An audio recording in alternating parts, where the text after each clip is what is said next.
21 जून 2018 को सुबह करीब 8 बजे दिल्ली के रिहायशी इलाके में सरिता बिहार में एक खाली प्लॉट पर कूड़े के ढेर में कुछ लोगों की नजर एक बैग पर पड़ती है।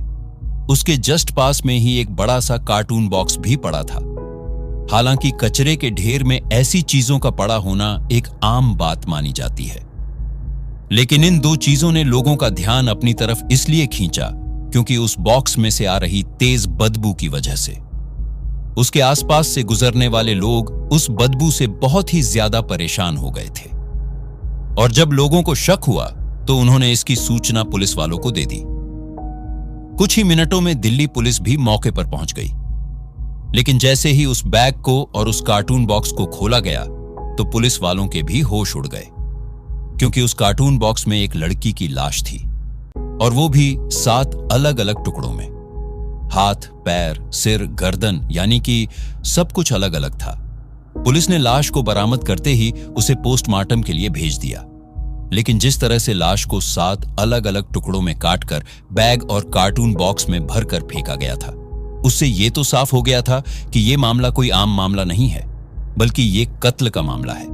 लेकिन पुलिस वालों के मन में एक क्वेश्चन चल रहा था कि आखिर ये मरने वाली लड़की है कौन और उसे इस तरह से मारा किसने, और सबसे बड़ी बात यह कि ये लड़की है कहां की और उसकी लाश के इतने सारे टुकड़ किस वजह से किए गए हैं। ये सभी सवाल पुलिस के मन में चल रहे थे, जो कि अभी भी अनसुलझे हुए थे।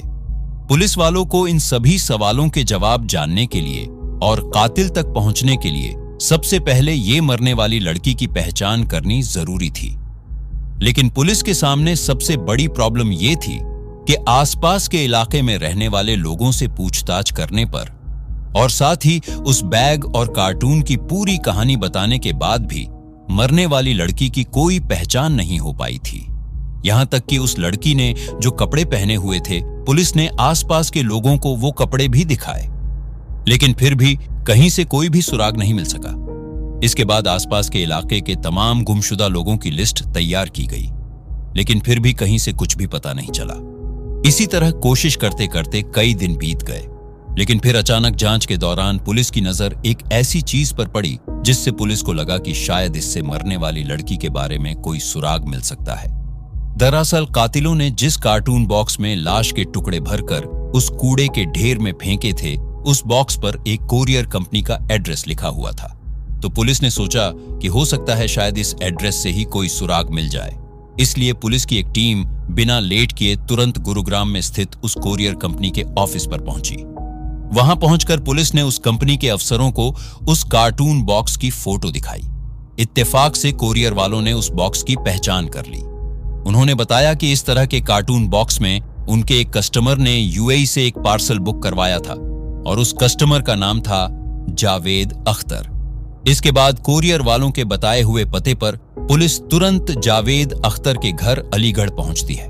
वहां पर उन्हें न सिर्फ जावेद मिल गया, बल्कि उसने अपने कार्टून बॉक्स की फोटो की भी पहचान कर ली।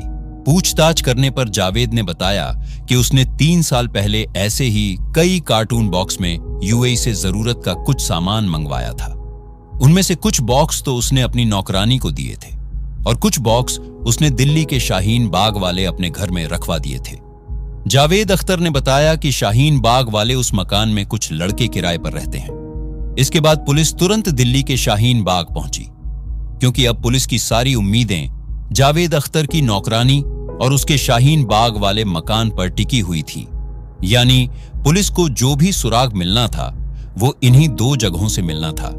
इसलिए पुलिस की टीम सबसे पहले जावेद अख्तर की नौकरानी के घर पहुंची, लेकिन वहां पर वो खाली बॉक्स मौजूद थे। इसके बाद पुलिस जावेद के शाहीन बाग में स्थित मकान पर पहुंची, लेकिन पुलिस का माथा तब ठनका जब उन्होंने देखा कि वहां पर तो ताला लगा हुआ है। दरअसल जावेद ने यह मकान साजिद अली अंसारी नाम के एक व्यक्ति को किराए पर दे रखा था। साजिद पेशे से एक इंजीनियर था, लेकिन अचानक वो अपने पूरे परिवार को लेकर वहां से गायब हो चुका था। इससे पुलिस को अब साजिद अली पर ही शक होने लगा था, और जब पुलिस ने आसपास के लोगों से साजिद के बारे में जानकारी जुटाने की कोशिश की तो पता चला कि साजिद उस मकान में अपनी पत्नी, 2 बच्चों और 1 भाई के साथ रहता था। पड़ोसियों के मुताबिक साजिद ने उन्हें बताया था कि वो ये मकान छोड़कर जा रहा है, यानी अब वो कहीं और जाकर रहेगा। इसलिए उसने आसपास के दुकानदारों, धोबी और ऐसे ही काम करने वाले कई लोगों के पैसे भी चुका दिए थे। लेकिन अब पुलिस के लिए सबसे बड़ी चुनौती ये थी कि उसे कैसे ढूंढा जाए, क्योंकि साजिद ने मकान छोड़ने से पहले किसी को भी ये नहीं बताया था कि अब वो कहां जाकर रहेगा। यहां तक कि उसने अपने दोस्तों और करीबी रिश्तेदारों को भी इस बारे में कुछ नहीं बताया था, जिसकी वजह से पुलिस का शक अब साजिद पर गहराने लगा था।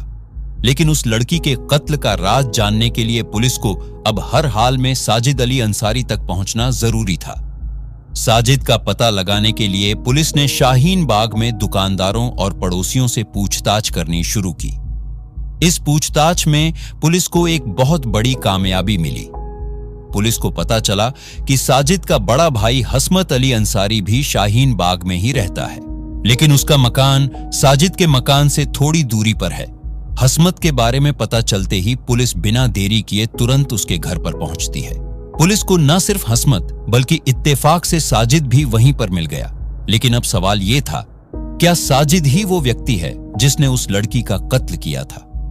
पर सवाल यह था, वो लाश किसकी थी जिसे कार्टून बॉक्स में भरकर कूड़े के ढेर में फेंका गया था? और अगर साजिद का इस कत्ल से कोई लेना देना नहीं था, तो फिर अचानक उसने अपना मकान क्यों छोड़ दिया था? सवाल तो कई थे, लेकिन पुलिस के पास अभी भी कोई जवाब नहीं था। लेकिन अब पुलिस को भी हर सवाल का जवाब चाहिए था। इसके बाद पुलिस ने साजिद और हसमत अली से पूछताछ शुरू की। पहले तो साजिद और हसमत ने पुलिस को गुमराह करने की बहुत कोशिश की। उन दोनों ने खुद को बेकसूर बताया। मकान बदलने को भी साजिद ने महज एक इत्तेफाक ही बताया।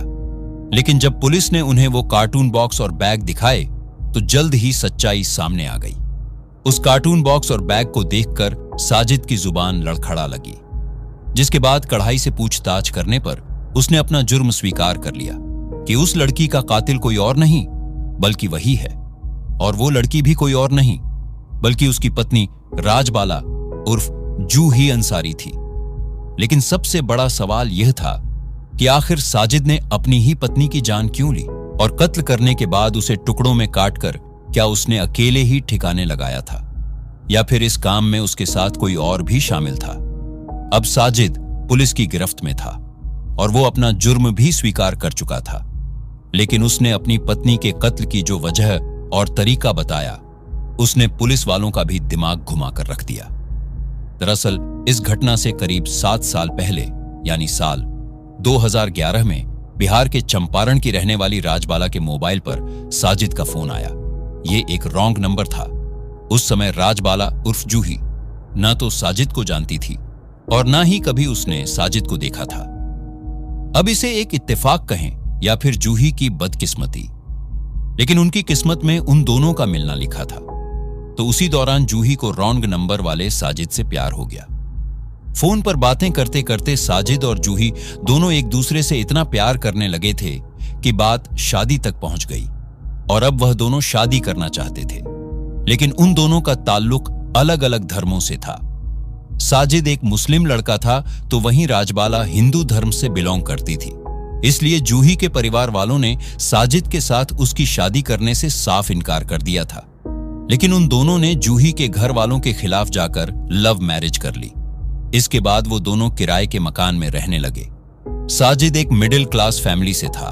हालांकि उसने इंजीनियरिंग कर रखी थी, लेकिन फिर भी वह बेरोजगार था। साजिद के पास कोई रोजगार न होने की वजह से उन दोनों ने दिल्ली जाने का फैसला किया। साजिद और जूही शादी के 1 साल बाद, यानी साल 2015 में दिल्ली आ गए। वो दोनों शाहीन बाग में आकर किराए के मकान में रहने लगे और एक अच्छी नौकरी की तलाश करने लगे। लेकिन दिल्ली में भी साजिद को कोई अच्छी जॉब नहीं मिली। इसीलिए वह दोनों छोटे मोटे काम करके अपना घर चलाने लगे। धीरे धीरे समय बीतता रहा और फिर कुछ सालों में उनके 2 बेटे भी हो गए, जिसकी वजह से साजिद के लिए अब परिवार का खर्च चलाना बहुत मुश्किल हो गया था। उसकी फाइनेंशियल कंडीशन इतनी खराब हो चुकी थी कि अब उन दोनों पति पत्नी के बीच पैसों को लेकर हर दिन झगड़े होने लगे थे। इसी बीच साजिद का किसी और लड़की के साथ अफेयर भी शुरू हो गया था।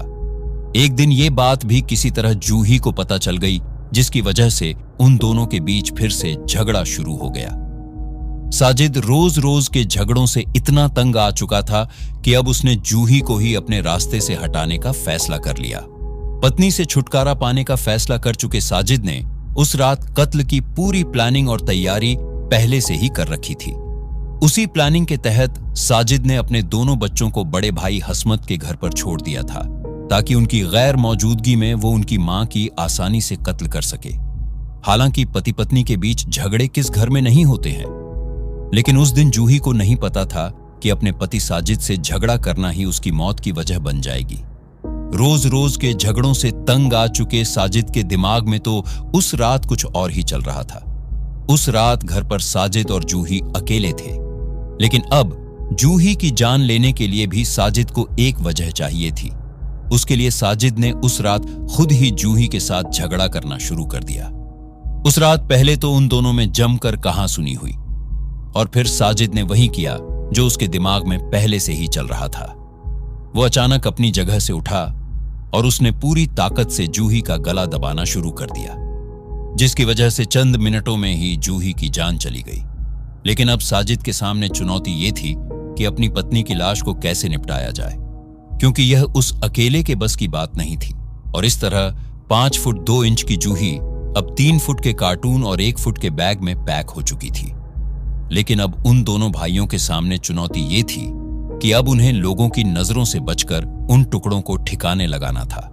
साजिद और इश्तियाक जब जूही की लाश को 7 टुकड़ों में बांटकर 2 अलग अलग कार्टून और बैग में भर चुके थे, तो इसके बाद उन्होंने रातों रात वहां से खून के छींटे भी धोकर साफ कर दिए थे, ताकि वहां पर कत्ल का कोई भी सुराग बाकी ना रहे। लेकिन अभी भी दोनों भाइयों के लिए उन बड़े और भारी कार्टून और बैग को बाइक पर उठाकर कहीं ले जाना आसान नहीं था। इसलिए अब उन दोनों ने अपने बड़े भाई हसमत अली को फोन किया। इस गुनाह में अपने भाइयों का साथ देने के लिए हसमत अली अपने किसी दोस्त से उसकी कार मांग लाया, और फिर वो तीनों भाई रात के तीसरे पहर यानी सुबह होने से कुछ देर पहले जूही की लाश को लेकर निकल पड़े। वो लोग पहले तो देर तक उस पूरे इलाके के चक्कर लगाते रहे, ताकि लोगों की नजरों से बचकर उस लाश को ठिकाने लगा सके। और फिर उन्हें सरिता विहार के हाजी कॉलोनी इलाके में एक कूड़े का ढेर नजर आया। इसके बाद चुपके से कार्टून और बैग दोनों को कूड़े में फेंककर वो लोग वहां से फरार हो गए। और सितम तो देखिए कि जिस साजिद के हाथों मारी गई जूही के साथ टुकड़े किए गए, और फिर उन टुकड़ों का आखिरी ठिकाना कूड़े का ढेर बना उसी साजिद से जूही ने अपने घर वालों के खिलाफ जाकर लव मैरिज की थी। लेकिन कहते हैं कि एक झूठ को छिपाने के लिए कई झूठ बोलने पड़ते हैं। हालांकि यहां तो बात लाश को छिपाने की थी। तीनों भाइयों ने उसके जुर्म को छिपाने की पूरी कोशिश की, जिसमें एक भाई ने कत्ल के बाद अपनी भाभी की लाश के टुक करने में अपने भाई की मदद की, जबकि दूसरे भाई ने उनके साथ मिलकर लाश को ठिकाने लगाने में उनका हाथ बटाया। इधर 7 जन्मों का साथ निभाने का वादा कर साजिद ने राजबाला उर्फ जूही के साथ इस घटना से 7 साल पहले ही शादी की थी। लेकिन मात्र 7 सालों के भीतर ही आर्थिक तंगी को लेकर उन दोनों के रिश्ते इतने खराब हो गए थे कि साजिद ने अपनी पत्नी को बड़ी ही बेरहमी से कत्ल करके उसकी लाश के 7 टुकड़े कर दिए। लेकिन जिस बॉक्स में लाश को ठिकाने लगाया गया था, आखिर उसी बॉक्स के जरिए पुलिस ने कातिलों का पता लगा लिया था। वैसे वजह चाहे जो भी हो, लेकिन यह जुर्म जितना खौफनाक था, इसकी कहानी भी उतनी ही खौफनाक थी। खैर, पुलिस ने उन तीनों के दिए गए बयान और सबूतों के आधार पर उनके खिलाफ चार्जशीट तैयार करके उन्हें कोर्ट में पेश की, जहां से उन्हें जेल भेज दिया गया। हालांकि यह केस अभी भी कोर्ट में चल रहा है और आरोपियों को सजा होना अभी बाकी है। जूही के कत्ल के बाद उसके दोनों बेटे नाना नानी को सौंप दिए गए थे, और उन दोनों बच्चों की परवरिश जूही के माता पिता ही कर रहे हैं। इस घटना को देख के आप लोगों को सचेत रहने की जरूरत है, और इस घटना के बारे में आप क्या कहना चाहेंगे, कमेंट्स बॉक्स में हमें जरूर बताएं।